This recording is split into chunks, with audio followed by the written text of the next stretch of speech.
Hello and welcome to Night of the Dead. Yeah, so we are on wave 78.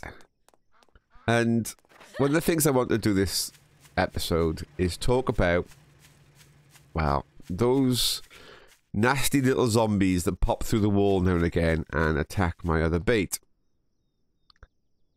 And I've heard all sorts of different comments about what it could be, and I've been trying to analyze the situation. And I'm pretty sure I know. So let's follow through what we know about the thing. Oh, one of the things I want to cover first on that then is, somebody said they could pop through the top. Well, the only time that they actually go in the air in my base is by here where I'm standing. And the reason they go in the air by here is if they go this side of the shredder, they get pulled down. And if they go this side of the shredder, they get pushed up. When they get pushed up, they bounce on top of this railing. And then when they're on top of this railing, they'll try and cut the corner, in which case they fall into this area here, into here. And then they have to try and get out through here, past all of these cutters, to get back and go around again. Now that's by design. That is by design, and no, when they're up in the air by here, they're completely safe when they're on the railing. There's no issue there. So let's talk about what we do know. Right. What we know is the following. The only zombies I've ever seen appear this side are flamers, the exploders. No other zombie type has managed to get through. And the only time I've seen exploders come through here is when we're very busy. The third and final piece of information we have is, even though I'm standing here and I'm going up and down here all the time, never once on one of my videos have I actually seen the event where the flamer pops through. I've never caught it. So those are the three pieces of information we know. So let's discuss possibilities. So the first one is popping through the wall along here. If this was the case, including this little tiny gap here, it wouldn't just be flamers. It would be trash zombies as well. We have masses of zombies here sometimes. Just humongous amounts. And they don't pop through. They almost pop through, but they never actually pop through. So the odds of it just being one type of zombie, and only on very rare occasions, seems wrong. What else do we know? Well, a flamer, or an exploder, is a type of boss. Now, if it's a type of boss, what is the difference between the exploder than the butcher and the two tall men? And the answer is, the exploder has got a much smaller body. The butcher and the tall men are very big creatures. The flamer is the only small one. And that leads me to the following. Dun dun dun. Now, it is completely possible for a flamer to come through this window. So let's talk about how and what would happen if that was the case. First of all, for a flamer to come through this window, it has to stand on the square in front without taking damage. Because if a zombie is taking damage, they don't really get much chance to mess around and try and path themselves. They get struck, because every time they see, if you're standing on the cutter, you can't really do much because you're just getting cut. But the problem with a crusher is they're very slow. If we're busy and another boss has just gone through, the crusher is going to take some time to recover, and so with the floor spikes. So it's completely possible that another creature can come to this square and actually have complete freedom to do what it wants. So what happens if it comes through the window? You'd think, well, there's a bait here, surely it would run over here. And the answer is no, it wouldn't. Because it's still in range of this bait. It's still trying to get to this bait. It's running up here, trying to find a way to get to the bait that it's currently got. It hasn't actually let go at this point of that bait to pick up this bait. It only picks up this bait as it goes through the base. So if it came through this window, it would actually run around here and come out here. Which makes no complete sense. I won't see it pop through the wall. It can only be a flamer of all of the bosses because the other bosses won't fit. And it can only be when I'm busy. So I am pretty sure it's this. Which is an easy fix. I can put down some columns. I'll go get some lumber, put a few columns up. Job done. But yeah, I'm pretty sure that the flamers that we get that pop through the wall are due. Let's get 4. Are due to this hole here. It makes sense, and I can't see anywhere else the flamer can come through. We'll have a quick look just to check. But I am pretty sure that is the only location they can come through. Now, why is there even a window here, you might say? Well, it's because I want to be able to, you know, when we're standing over here, I want to be able to see. I want to be able to see the zombies there and show you the zombies. Can't really get straight here, but we can do an offset. We can't put them directly on because the crusher's in the way. But that's okay. I can still show you the zombies. I can still flame, and we can see the zombies in there. So it's not a complete loss. Right. In the past, they could come through a hole by here. We thought they did, but there is no hole here now. So that's why I was quite surprised when I seen another flamer. It's because the hole I thought they were using is gone. And there is no new hole. Not big enough for a flamer to come through. I mean, there's nothing. Anything over there, they would path to that bait. So the error has to be here. And the only hole we're talking about is this tiny one here. And as I said, if this was it, or this side somewhere, no, that is the only one, then it wouldn't just be flamers. It would be trash as well. And I would also see them. Could they come above? Yet again, I would see it on one of my videos. I would see one come over the top. I have never seen one come over the top. And if they're taking damage, which they do, they can't leap or do anything. There's no leapers. And if it was, it would be a leaper, not a flamer. So there you go. That's a bit of analysis. I'm now going to skip forward to the actual wave. But I'm pretty sure what I've done over there now will stop any future popping through the wall. Which would be good. So see you all in a moment. Okay, the question has been raised several times is, if I have to flee the base, where am I going to go? Oh, I can actually hear a zombie over there coming for me. And one of the places I could go is to try and come through here and replan some of these traps very quickly as I pass through. Just trigger them and hopefully get some kind of defense from that.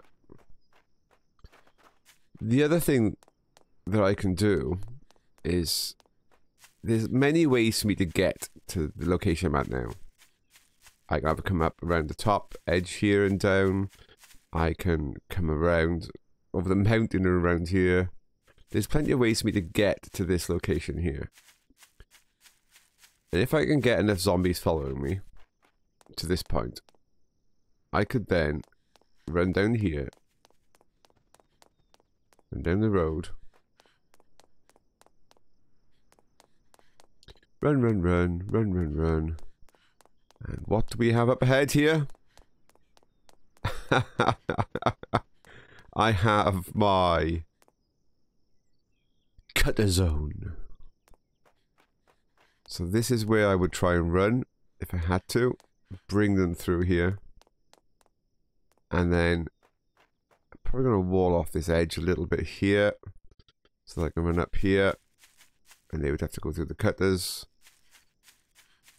Now some of them would double back. This is the only problem with this bit here. It's a bit tight. See, you get some double back. So if I get this one to follow me.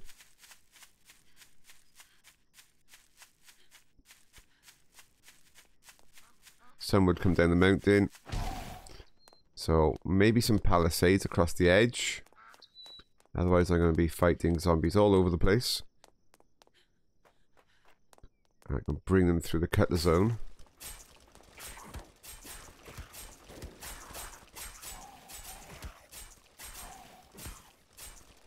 Do a little stand here with a gun or a flamethrower. Take down as many as I can.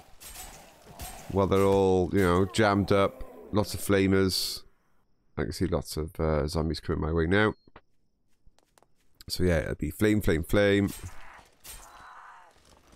Definitely need some kind of palisade on that one side to funnel them in.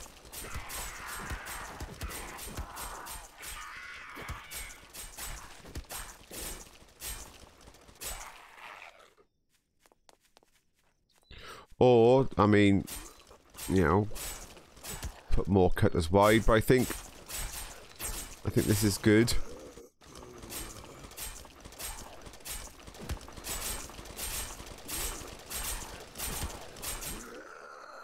So yeah, I think a bit of palisade funneling on the side here. And on this side. And then maybe a little bit of palisade along the edge here to stop people leaping down at me.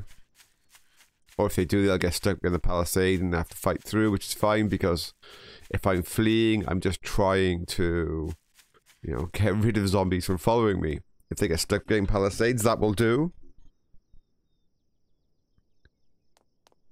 So yeah, that's an option. I mean, I could bring the palisade all the way along to this scaffolding.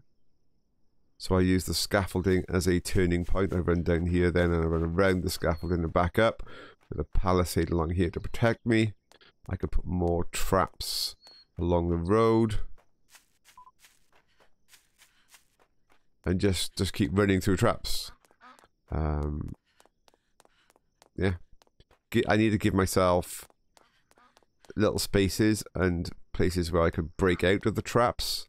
In case I've got zombies coming from both directions, which you can get. I don't want to be in the traps with zombies coming from both ways. So I'd want to break out and then run along the edge of the palisade again. And then turn in. So I know I'm kind of planning for failure.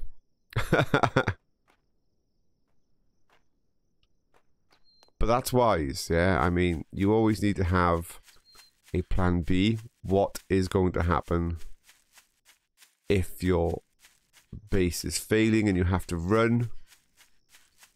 Well, that's the plan.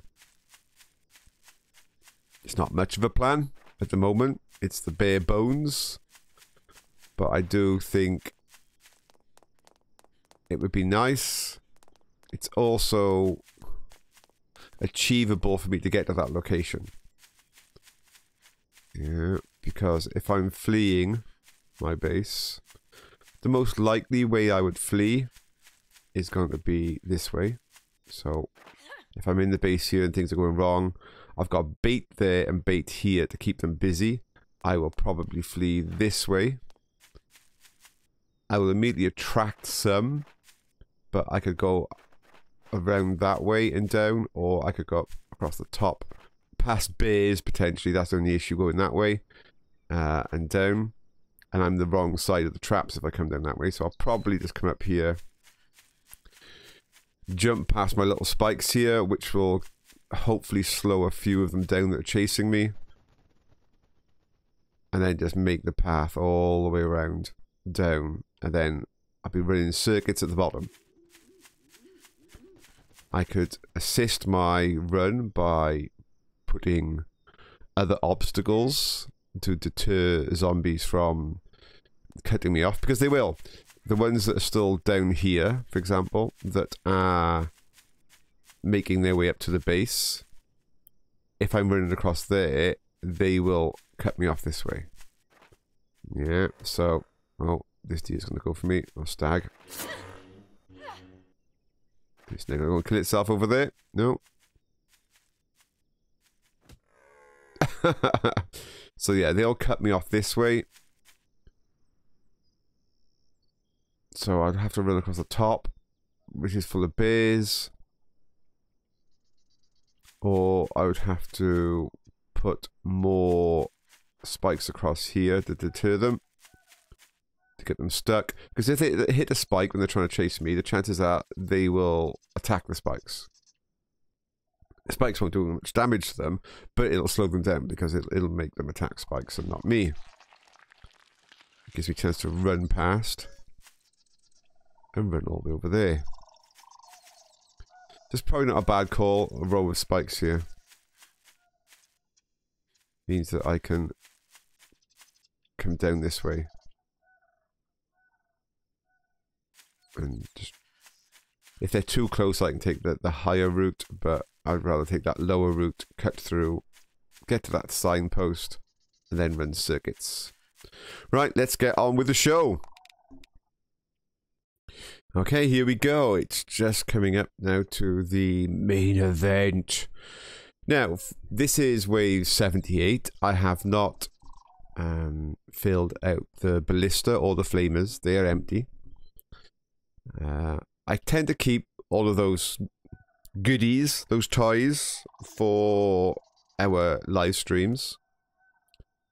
When it comes down to these midweek episodes, I do my best to conserve my various consumables and, you know, try and stockpile a bit so that on the weekends we can have a lot more fun. Just using up all kinds of goodies to kill the zombies. But as I've said, I mean, all those toys, they only kill things on wave 0. I'm quite happy for my base to chew up wave 0.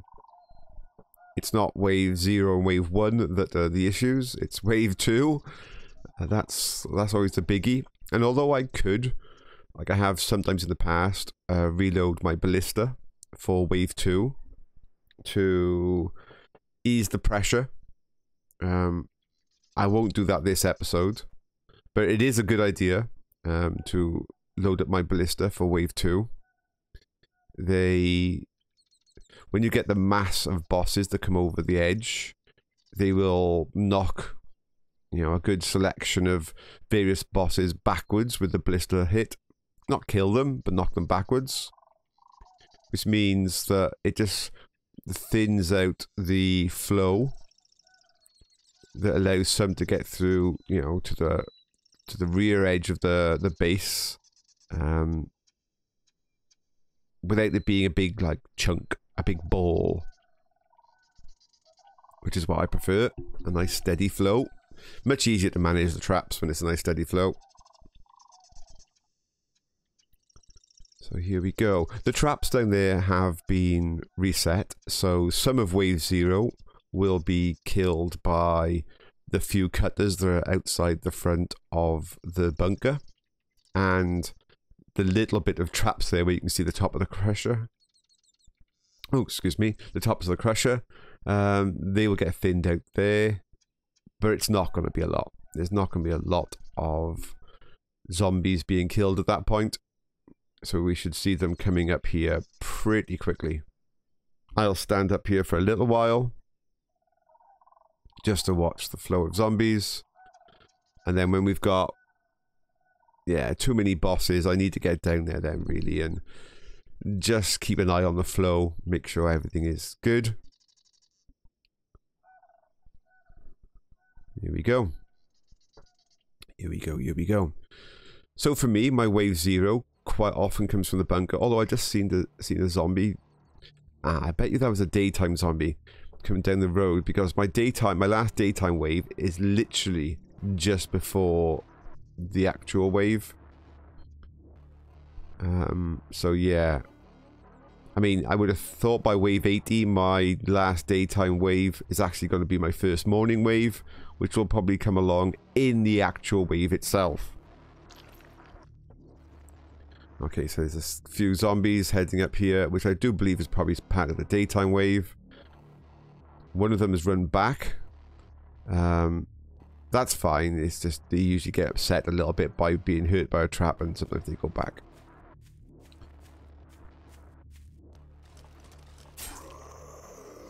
That one's doing it again. He still wants to go back and play with the traps. A little concerned he's doing that. He shouldn't be doing that. Not to that degree. I mean, there's no reason why they can't path to me. Have I altered anything to do with pathing? Not really. I've upgraded some bits to metal. None of that should really bother pathing.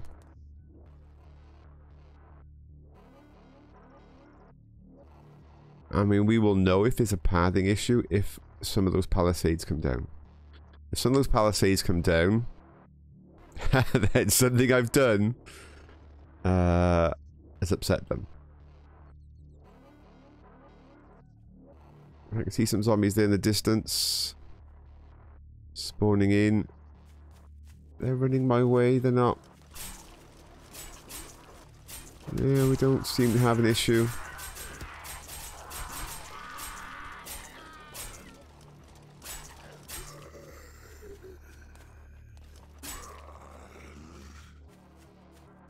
Oh, here comes some bosses. Or at least a boss. He's going to charge in there. Now, some of these front cutters are going to zero out any moment, so I will go down. I don't top them up before the event, so yeah, they're down to 25 already. So I do need to keep an eye on these now. Keep these front traps topped up.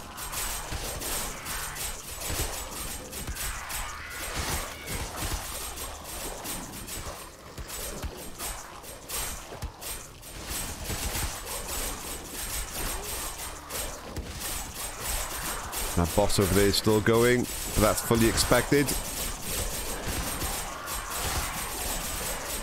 The bosses now should have enough hit points that they should make their way quite deep into the base. So it is something I need to be aware of, that the bosses can trigger quite deep. The guillotines here, I've seen him off. As soon as these guillotines run out, they will charge a lot deeper in. If I can find time to pop in and redo those guillotines when they get a bit low, that can make a huge difference on how far the bosses get.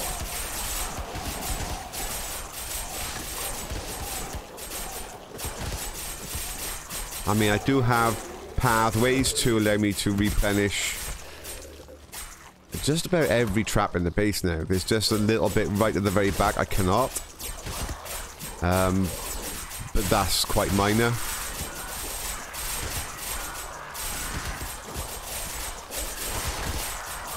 The issue isn't actually access to replenish traps.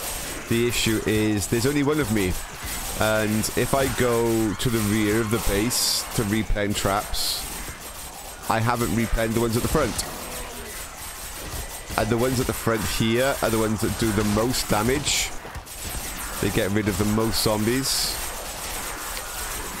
And it stops the masses from going in and using up all the charges on my guillotines, etc. So I very much need to be here at the front 90% of the time.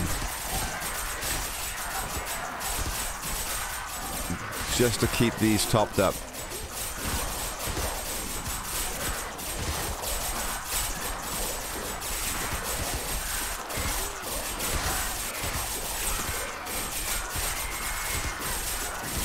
So you get a few zombies that step on top of traps, but they're not gonna go over the walls. So I've never seen them. And you should be able to, because I'm always at the front here looking back before. It's my main activity, is to just check everything. So yeah, I'm pretty sure they were coming through the wall. Let me see if I can quickly get that back when I can. I'm pretty sure they were coming through here, which they now can't. I'll just replenish a couple of these guillotines. 6 maybe. 5. That can make a lot of difference on what some of the big bosses do. It just means that on wave 2, when we get the masses of bosses, some of the traps deeper into the base have got charges left.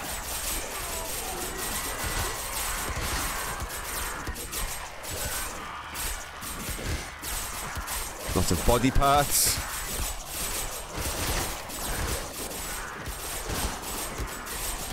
Yeah, I feel a little happier now that I have some kind of escape route to a certain degree. I'm not really sure I'd call it an escape route, but a plan B is to somewhere to run if things go bad. That allows me to continue to thin out the zombies.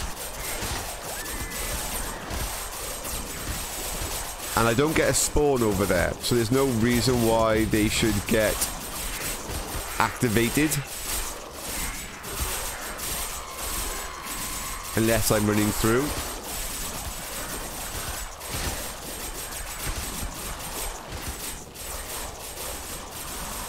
So I think over the next few episodes I will just strengthen up that escape route, as I'm going to call it, to make it safer for me to do.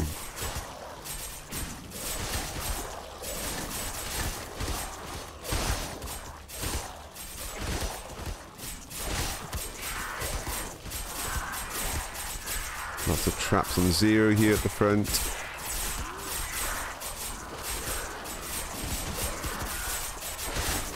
They do run low pretty quick.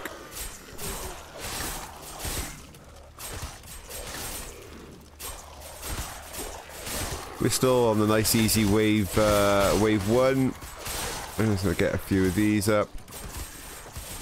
This little wall of guillotines, it can take quite a bit of damage, so I gotta repair them now and again. But it does a great job. There's one there. That'll do. Get this up. Let's go back to the front.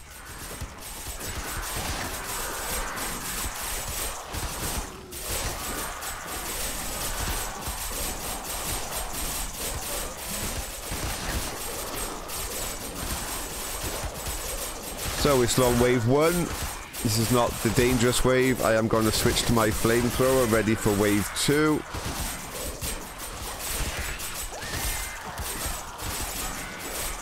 For those who are only just tuning into this series, the reason I use the flamethrower on wave 2 is not for damage.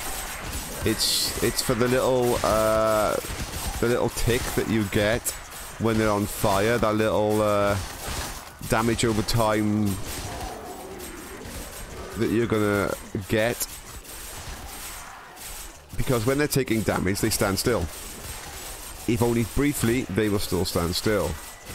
And that is a great help. It allows traps, especially the cutters, to have a whale of a time doing damage to them. But it also means if they're standing still, the zombies that are in front of them get a chance to get out of the way. And it stops the base jamming up, because when they get to this corner down here, they have to then go into single file.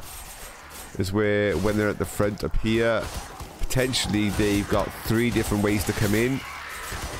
This gives them lots of room No pathing issues, no bunching up.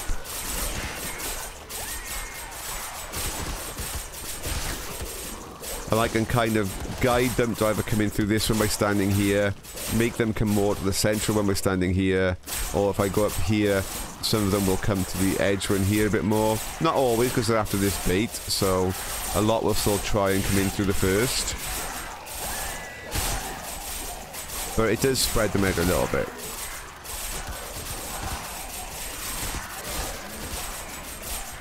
Okay, wave 2 will have started to arrive way down in the distance and will be making its way towards the base.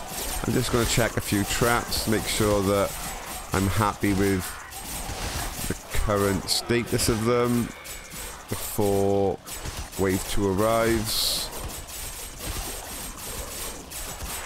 Let's get that one up. I think everything's okay. Yeah, I'm happy. So let's get ready for wave 2, the biggie. Let's get some of these up now and active.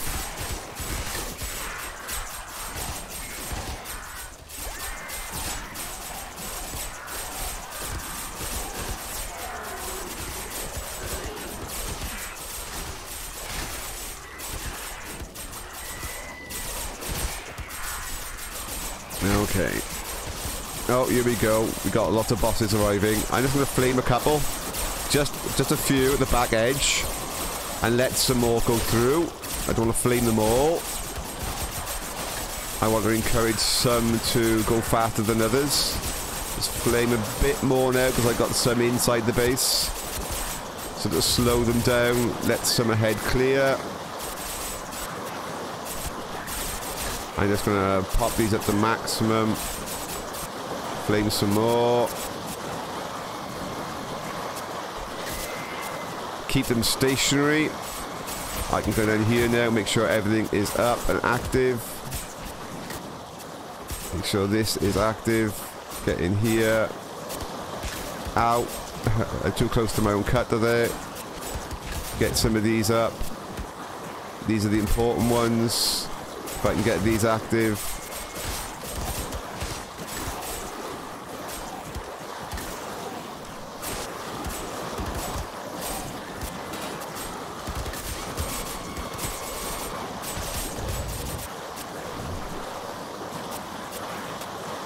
Keep all these stationary.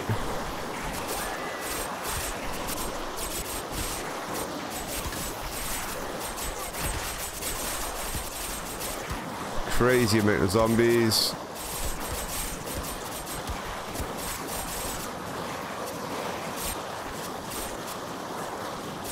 Should be okay. Just got to be a little bit concerned about the back there. Keep an eye on the back. Just so I know how many bosses are making it to the back. Flame this lot again.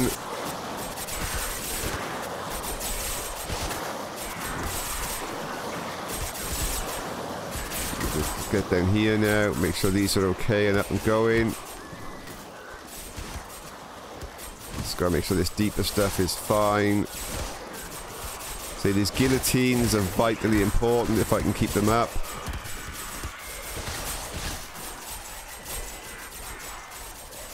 They can do a massive amount of damage. That's fine. This one needs a bit. Okay, absolutely fantastic. Things should be calming down there at the front, yeah. Loads of crawlers have turned up.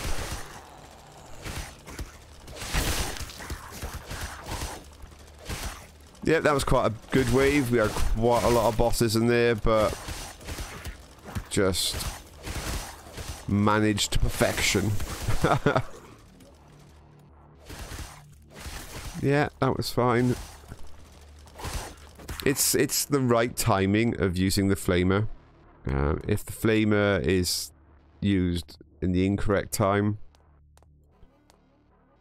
then they will not go through how I want them to. And on the weekends when we do the live streams, I let the audience decide when I'm flaming. Which is not always when I want the flame, or it's too much flame, or...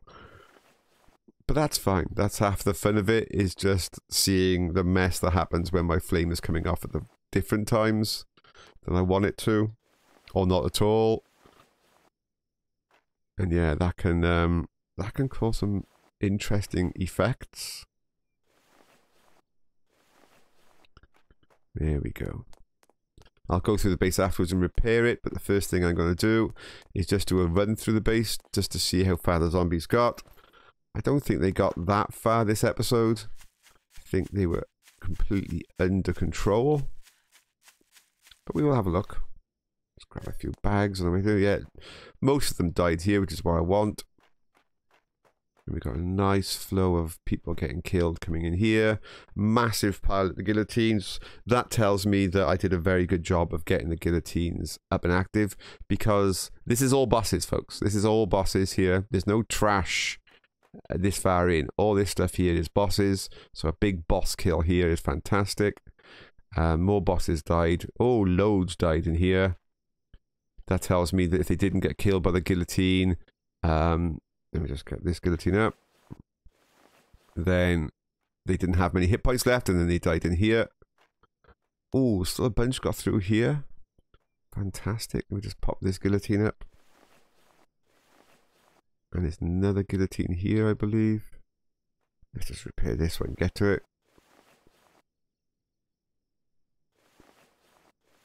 There we go. More got through here. Oh, quite a few. Oh, wow, they got a lot further than I thought they would do. Some got to this guillotine here. I think that's as far as they got. No, some of these still triggered. Ah, is that it? No, there's still some triggers. I did replan all. Oh no, some got in here. I did replan all of the traps this time. Yeah, they didn't get here. So this was the last boss. That got quite far, actually. A lot further than I thought they'd got. I didn't see any action really at the back. Didn't see any of the crushers going off, but clearly they did. You nearly got to the end. So that's quite interesting. Especially since I thought I had them completely under control. I'm quite surprised one got that far. Right then, there you go, folks. That is wave... Daytime spawning now. That is wave 78. I will be doing wave 79 and 80, etc. through the week. But on Friday night, I will still do my usual 2 episodes of Night of the Dead. I'm not quite sure what numbers those will be, but they'll be in the 80s. And I will try and continue to work on my escape route. So I'm hope to see you all when I do the live episodes. That's always great fun. We have a bit of a laugh. We'll do some quizzes. We'll do some bits and pieces. So yeah, hopefully see you all on the weekend. Until then, goodbye for now. Bye.